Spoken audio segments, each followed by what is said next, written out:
अतः वंदनीय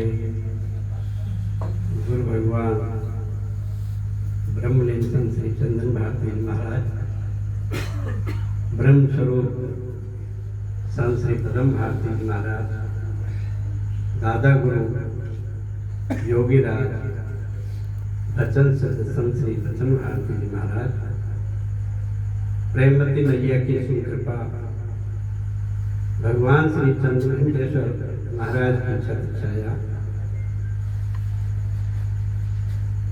19वें प्राण प्रतिष्ठा महोत्सव के इस पावन पर्व पर पधारे समस्त नरनारायण के चरणों में कोटि कोटि नमन वंदन। भगवान की असीम कृपा है, मुझे भी आपके दर्शन का और सत्संग सुनने का मौका मिला। भगवान की जब असीम कृपा होती है तो सत्संग सुनने को मिलता है। विशेष रूप से धन्यवाद देना चाहूंगा संगीत प्रेमियों को, जो अपना अमूल्य समय निकाल कर इस आश्रम की शोभा बढ़ाने आश्रम में पधारते हैं। मेरे पास अगर कुछ है तो वो इनसे लड़ना है। कभी कभी इनसे लड़ जरूर लेता हूं, देने के नाम पर यह है। आज विशेष खुशी इस बात की है कि हमारे बीच में राजस्थान के सुप्रसिद्ध भजन गायक, संगीत मर्मज्ञ, श्रद्धेय श्री रामदेव जी गौड़ साहब हमारे बीच में पधारे। आश्रम आपका और आपके साथ पधारे हुए सभी का तहे दिल से हार्दिक स्वागत और अभिनंदन करता है।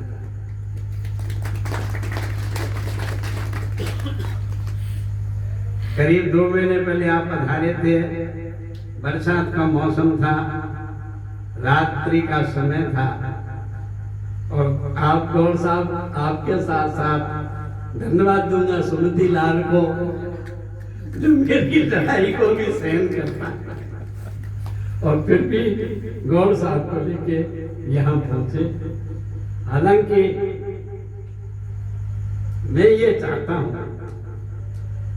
जो मेरी थिंकिंग है वो ये है कि आप समय पर यहाँ पहुंचे तो आपको समय पर हम प्रसाद करा सकें।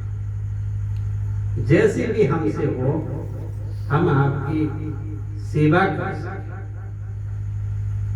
मैया ने एक बार मुझे कहा था कि तुम सन्यासी बन रहे हो, मुझे कोई वो नहीं है, साधु बनो अगर आपका मन है, लेकिन मेहनत मत बनना। अगर तुम्हारे आश्रम से कभी कोई भूखा निकल गया, मैं आपको वहां जवाब पूछूंगी। तो वो जो शब्द हैं वो दिमाग में घूमते रहते हैं कि कोई आश्रम से भूखा नहीं जाए।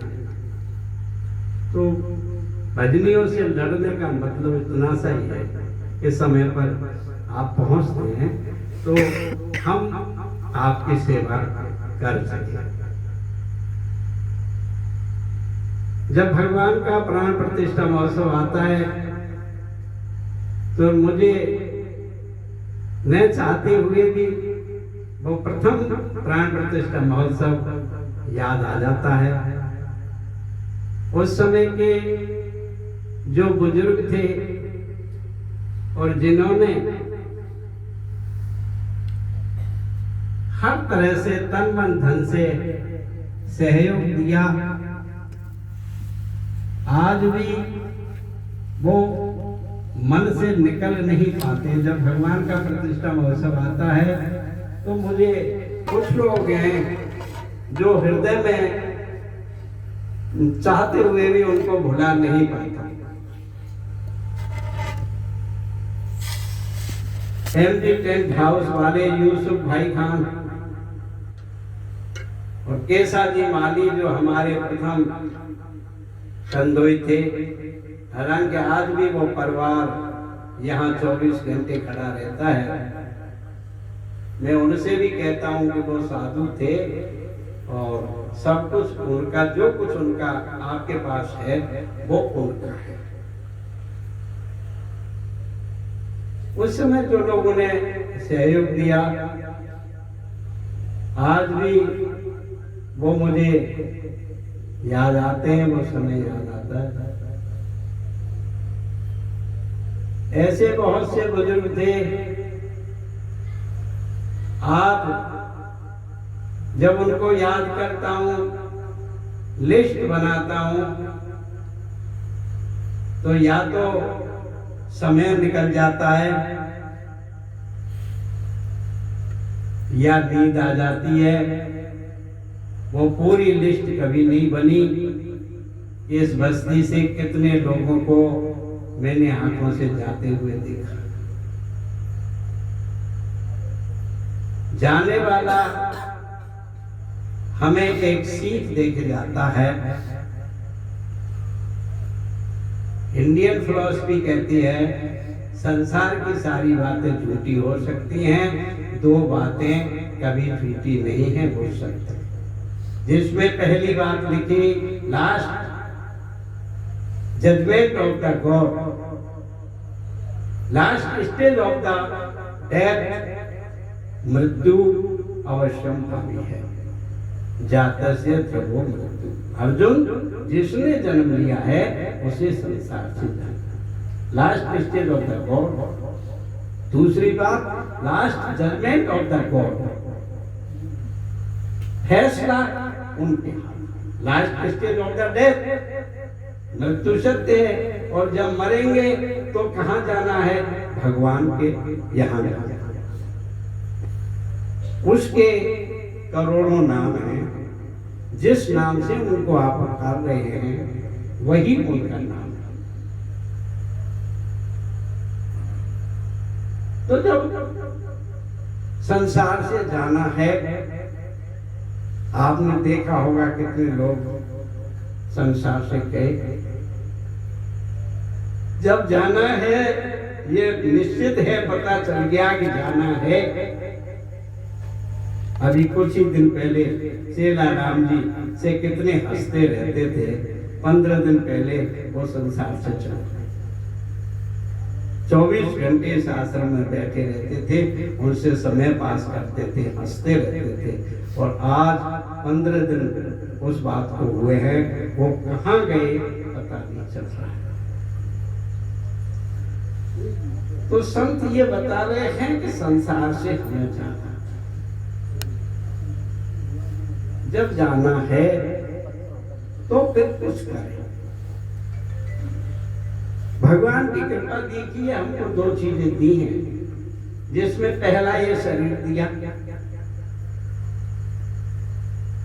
और इस शरीर के भीतर ये मस्तिष्क दिया। 2 शक्ति जो किसी भी जीव के पास नहीं है, मनुष्य के पास। तो ये मस्तिष्क हमारे पास है। मैं हमेशा आपसे निवेदन करता हूँ कि ये जो लाइट है इसकी रेंज 1,85,000 मील प्रति सेकंड है, यानी 1 सेकंड में ये 1,85,000 मील पहुँचती है। आप साइंस वालों को पूछ सकते। और ये जो मस्तिष्क की रेंज है ये 3,40,000 मील प्रति सेकंड है, यानी 1 सेकंड में ये 3,40,000 मील पहुँचता है। 1 सेकंड। शरीर 84 अंगुल का है, जिसमें भी जो 7 चक्र हैं वो 52 अंगुल में है, यानी 1 कदम चलना है। चलना कितना है? एक कदम। और टाइम 1 सेकंड में 3,40,000 मील की रेंज से आप चल सकते हो। तो फिर जीवन निकल गया, भजन नहीं किया, वो नहीं आए, वहां जाना है वो पूछेंगे आपने क्या किया। नारायण भारती को भी पूछेंगे व्हाट इज दिस सन्यास मिस्टर नारायण भारती। आप कहते थे मैं सन्यासी हूं, उसका मतलब बताओ। तो सबसे अर्ज ये करता हूं कि जो मस्तिष्क दिया है वो अच्छे चिंतन के लिए दिया, उससे अच्छा चिंतन, सकारात्मक विचार रखें, नेगेटिव बातें नहीं सोचें, नकारात्मक नहीं सोचना है, सकारात्मक भाव रखें और अच्छे भाव रखें। हमें कुछ अच्छा करना है, हो सके जितना भगवान का चिंतन। आप जिस रूप में उनको मानते हैं, ईसाई किसी रूप में मानते हैं, नाम अलग है, ये नाम अलग है, रास्ते पहुंच मंजिल एक है। इस बात को अपने दिमाग में हम फिट करें। सब ये कह रहे हैं, गीता कह रही है, आपने गीता पढ़ी होगी, आप तो बहुत पढ़ते हैं, सभी पढ़े लिखे हैं, यहाँ एजुकेटेड लोग बैठे हैं। ये गीता ये कह रही है हर कण में भगवान है, किसी जाति का नाम नहीं, किसी धर्म का नाम नहीं, किसी जीव का नाम नहीं, हर कण में भगवान है। वासुदेव इदं सर्वम, हर कण में, चाहे वो जड़ है चाहे चेतन है। ईशावास इदं सर्वम यद किंचित जगत्याम जगत्, जगत के भीतर भी अगर कोई जगत है उसमें भी भगवान है। यानी आप कितने बैठे मेरे सामने, हकीकत ये है ये सब भगवान बैठे, ये नारायण स्वरूप है। आप जितने भी बैठे हैं आप नारायण, आपको पता भी है कहीं न कहीं जरूर आपका पूर्व प्रारब्ध जोर मार रहा है। जैसा कि सुमति लाल जी को अभी कह रहा था कि मैं लड़ा, पहली बार फिर मन में चिंतन हुआ, पहली बार ये लोग आए और मैंने लड़ाई की, ये क्या सोच के गए होंगे, और तू भी बुढ़ापे में तेरे भी वोट ढीले हो गए। मुझे ऐसा लगा कि तेरा माथा थोड़ा खिसक गया है, तू भी थोड़ा इसको साइलेंट रखा कर। तो भगवान ने मस्तिष्क दिया है, कुछ अच्छा करके चले, अच्छा सोचे, भगवान का हो सके जितना चाहिए। अभी गौर साहब बड़े बड़े ऋषि महात्मा बता रहे थे, संत कभी नहीं मरते। क्यों नहीं मरते? मीरा का नाम अभी आप भजन कर रहे हैं, क्योंकि भजन कभी नहीं मरता।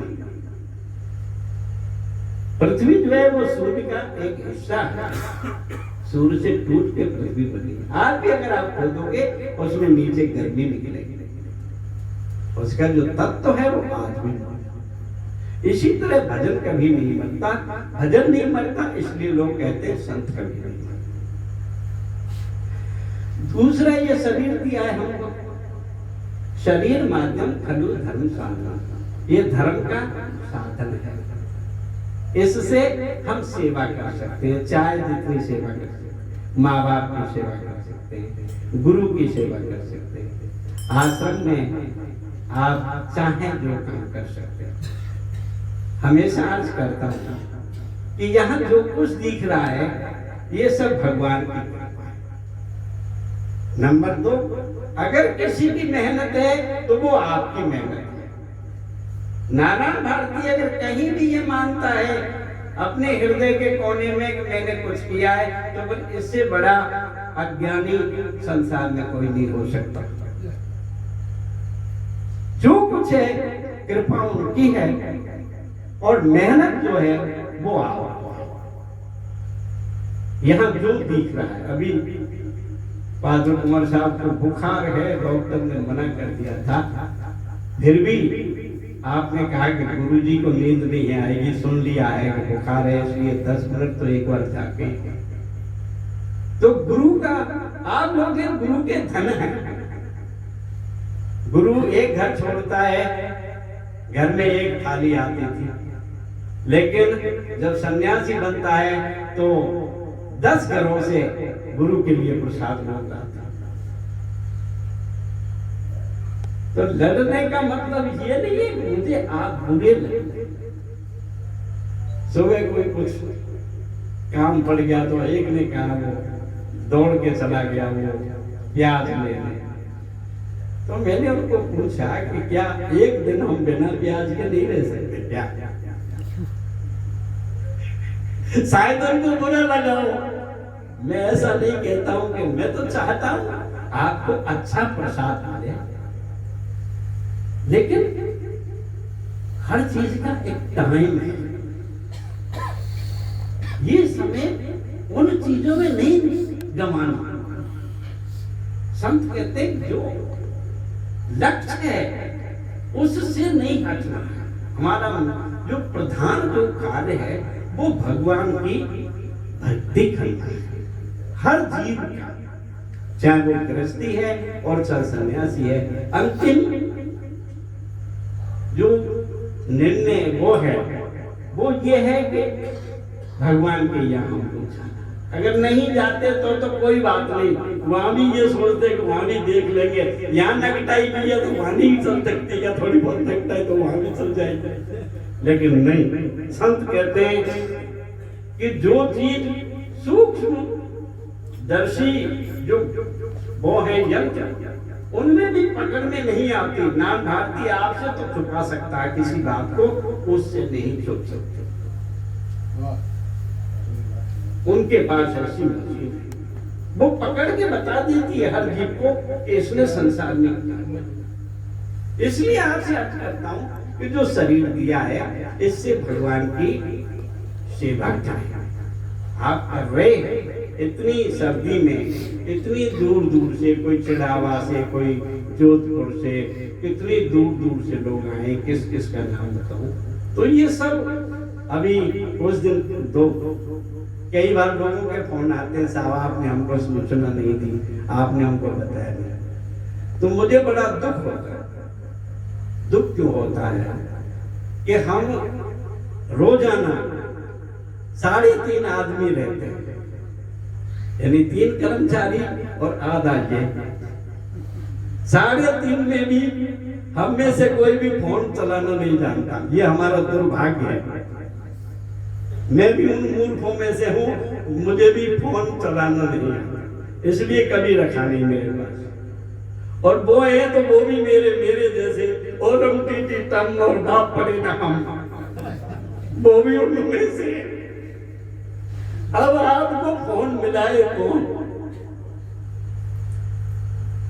बोलिए, हमारी क्या समस्या? अब हम अगर एक फोन किसी को करते हैं तो या तो हम बाहर देखते हैं कि कोई आ जाए गौड़ साहब जैसा जो हमारे फोन मिला दे, या तो ये मन में चिंतन चलता है, या हम सब मिलके एक तो फोन पे बटन दबाएगा, दूसरा डायरी निकालेगा, तीसरा उसको मिलाएगा।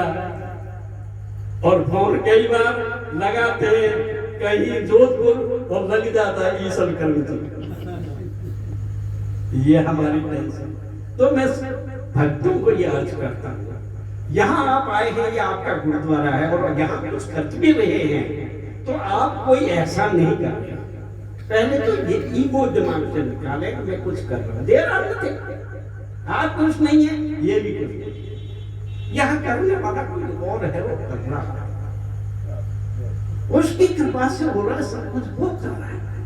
तुमको पता ही नहीं है क्या कर रहे हो, तुम्हारे अपने विषय में तुमको पता नहीं है तुम कौन, who are you मिस्टर?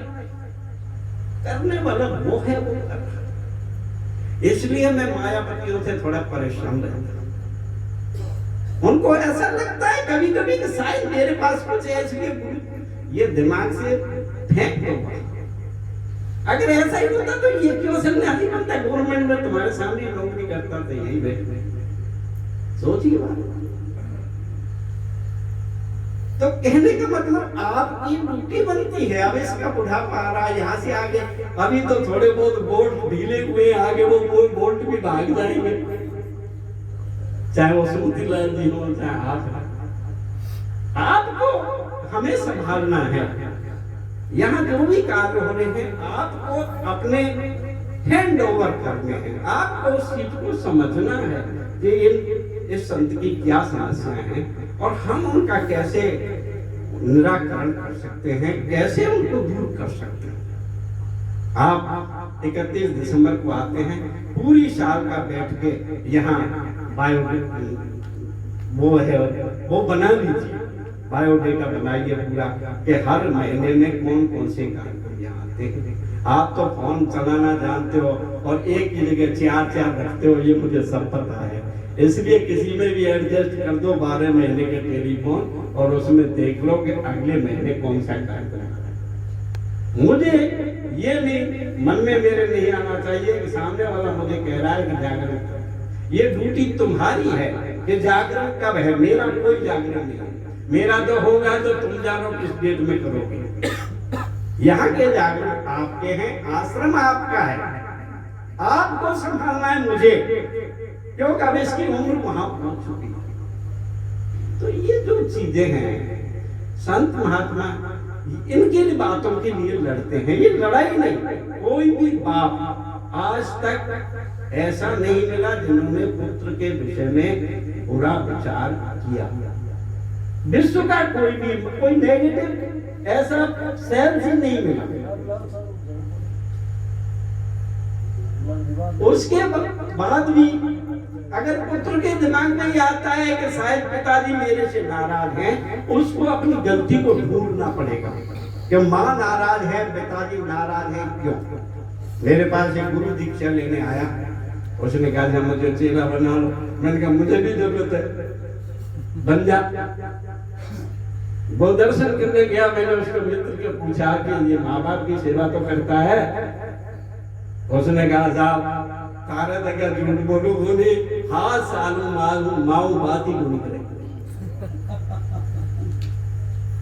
वो मेरे पास वापस आया, मैंने कहा ईमानदारी से सही सही बोल, इसके सामने झूठ नहीं कहना। तुम माँ से कितने दिन हो गए बिना बोले? वो सुना हो। मैंने कहा गुरु दीक्षा लेनी है? हाँ। मैंने कहा पहले तो जो प्रथम गुरु है, first God is mother, second God is father, third God is anybody stand. पहले गुरु कौन? माँ। अभी गौर साहब बता रहे, एक संत ने लिखा है, ए माता तेरी मूरत से अलग भगवान की सूरत क्या होगी। ए माता तेरी मूरत से अलग भगवान की सूरत क्या होगी, और उसको न कभी देखा हमने, पर इसकी जरूरत क्या होगी। परमात्मा माँ के भीतर है, माँ बाप की सेवा करें, गुरु की सेवा करें। गुरु की सेवा माँ बाप की सेवा है, बस यही सेवा है कि वो क्या चाह रहे हैं उस चीज को समझो। खाली अपने माया के भरोसे लट्टू नहीं रहे कि मेरे पास 50 करोड़ तुम्हारे हैं तो तुम्हारे घर रखना, उसको तिजोरी में बंद करके, कभी लोग खोलना ही नहीं। मैं तो ये चाहता हूं उस चीज को समझो कि आपको आखिर गुरु क्यों रख रहे हैं, क्या कहना चाहते हैं। जब तक अहंकार नहीं मिला, अहंकार नहीं हटेगा, भजन समझ में नहीं आएगा। व्हाट इज दिस ट्रुथ, कि सत्य क्या है। गुरु वही है सबसे पहले उसके अहंकार को तोड़ता, क्यों अहंकारी बहरा हो जाता है, उसके कान काम नहीं करते। तो उस चीज को समझो कि गुरु जी हमसे क्यों लड़ रहे, क्या कहना चाहते हैं। आप यहाँ कुछ सुधरने के लिए आते हैं, आपको लगता है जरूर आपके अंदर है, नहीं होता तो इतनी दूर से चल के आप ऐसे आते। कहीं न कहीं आपको आपका पूर्ण प्रारब्ध कह रहा है कि वहां चलो, कुछ देर बैठेंगे, जरूर थोड़ी देर आत्मा को शांति मिलेगी, कुछ कड़वी दवा पीने को मिलेगी।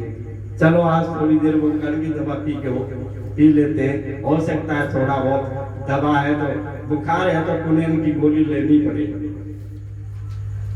कम समय लूंगा आपका। क्यों बहुत से भजनियों लिस्ट इतनी लंबी है, तो मुझे ये डर सता रहा है कि कहीं 2 बजे तक किसी भजनी का नंबर नहीं आया तो वो कहीं ये नहीं सोचे कि यहाँ फालतू बाबा बैठ के 2 घंटे तो बाबा जी ले गए, बाकी गौर साहब ले गए, ये 2 का ही भजन था। इसलिए अपनी बात यही पूरा करूंगा। आप इस आश्रम में आए हैं, आपका भगवान की प्राण प्रतिष्ठा महोत्सव पर हार्दिक स्वागत और अभिनंदन आश्रम करता है। भगवान से प्रार्थना करूंगा आपका जीवन हमेशा मंगल में हो, सुखी हो, आप हमेशा स्वस्थ रहें। अर्ज यही करूंगा कि आप कभी भी निमंत्रण के बारे में नहीं सोचे, निमंत्रण नहीं मिला। हकीकत यह है कि इस बार हमने किसी को निमंत्रण नहीं दिया। पहले हमारे पास कुंदन सिंह जी थे, बेचारे जैसे तैसे हैं, हमारे लिए तो अफसर जितने, तो कुंदन सिंह जी जरूर टाइम निकाल के हमारे टेलीफोन डायरी को करते थे। अब हम तो सब एजुकेटेड बैठे हैं, या 3.5 आपको बताई कि हमने हमारे घर की बात है। इसलिए आप इस आश्रम को संभालें, ये आश्रम आपका है। जब भी आए कभी भी ऐसा नहीं सोचे कि हमको नहीं कहा, आश्रम आपका है और हमेशा आते रहिए। ये सब कुछ अभी पौड़ बनी है, मंदिर बनाया, आप नहीं बनाया, इसका तो कुछ नहीं है। ठीक है, हम तो बेटे टन पाल मदन गोपाल, हमारे पास कुछ नहीं, सब कुछ आपका दिया हुआ है, ये सब कुछ आपका है। लेकिन उस चीज को आप उसको संभालते रहिए, उल्टे हमारे ऊपर ऐसा मत करो, हमको मत कहो। हम तो अब आपको कह दिया ना, हमने हमारी सारी बात बता दी बस। ये तो संत कहते हैं कि सन्यासी एज ए डेड बॉडी। हम तुमको लग रहा है ये जिंदा है, हकीकत ये है कि ये जिंदा नहीं है। आपके सामने आप लाश देख रहे हो, तो इस लाश की बात को अगर कुछ बुरा भी कहते उसको नेग्लेक्ट करते और इस आश्रम को संभालो। इन्हीं शब्दों के साथ वाणी को यही विराम। सतगुरुदेव की जय।